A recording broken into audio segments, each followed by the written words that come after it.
খাগড়াছড়ির আলুটিলায় সিমেন্ট বোঝাই ট্রাক চাপায় এক মোটর সাইকেল চালক নিহত হয়েছে। বৃহস্পতিবার সকালে খাগড়াছড়ি চট্টগ্রাম মহাসড়কের আলুটিলার ২০ নম্বর এলাকায় দুর্ঘটনা ঘটে।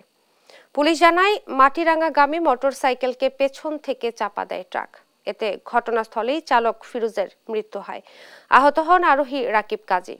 তাকে সদর হাসপাতালে ভর্তি করা হয়েছে। খাগড়াছড়ি সদর থানার ওসি আব্দুল বাতেন মৃধা জানান, ঘাতক ট্রাক চালককে আটকের চেষ্টা চলছে। এদিকে মাদারীপুরের শিবচরে এক্সপ্রেসওয়েতে নিয়ন্ত্রণ হারিয়ে গোল্ডেন লাইন পরিবহনের একটি বাস উল্টে খাদে পড়ে গেছে। এতে কমপক্ষে ২০ যাত্রী আহত হয়। বৃহস্পতিবার সকালে মুন্সির বাজার এলাকার সড়কের ঢাকাগামী লেনে এই দুর্ঘটনা ঘটে।